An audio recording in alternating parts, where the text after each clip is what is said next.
Bum bum bum bum bum bum bum bum bum bum bum bum. The Peter Dislike Show. Bum bum bum bum bum bum bum.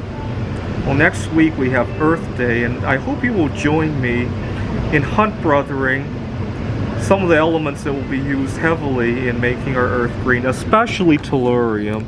Tellurium, believe it or not, is named after the Earth. How appropriate of that, right? So here we got a 500 gram ingot for 70 bucks, which is a pretty good price actually. Now the global reserves, I just looked this up, of Tellurium are only 31,000 tons, and a lot of that is a byproduct of copper mining.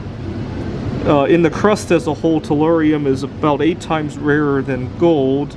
And the reason it is so rare is actually not because it's rare in the universe. It's actually because when the Earth first formed, a lot of tellurium combined with hydrogen to make a gas which escaped into the atmosphere. And some tellurium is a semiconductor as well. A typical solar panel, 2 foot by 4 foot, has 8 grams of tellurium. So you can see the price can go up a lot without affecting the cost effectiveness of solar panels. And I'll let you do the math, right? We're only mining, well, just take the global reserves that are still in the ground. How many solar panels can you make, right? It's not many, right? And unfortunately, the fact that it's so dispersed, right, only 8 grams, means that a lot of those solar panels are not recycled, right? The recycling rate of tellurium is very bad, I would imagine. Probably less than 1%, I want to say, because so little of it, and also because it's so cheap, right? Which is why we need to hunt brothers to market, right? If tellurium became worth about as much as gold, the recycling rate would change considerably.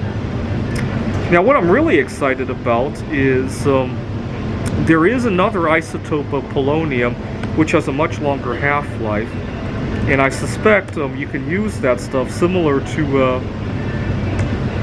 tellurium. Polonium-209 has a half-life of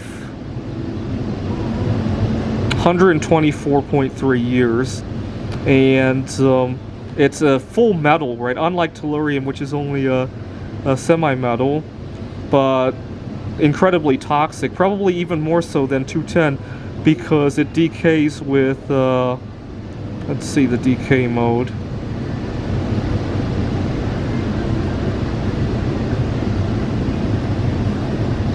It gives off antimatter when it decays, is what it is.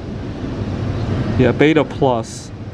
And the alpha decay goes to lead-205, which also gives off antimatter. So both directions will give you antimatter, but I would imagine it would be really useful when we do go into space someday. But that's in the future. Right now, tellurium is used in our solar panels, and there's not enough of it because so much of it is being wasted, which is why we need to hunt brothers to market. This is the Peter Dislike Show. Bum bum bum bum bum bum bum bum bum bum bum bum. The Peter Dislike Show. Bum bum bum bum bum bum bum.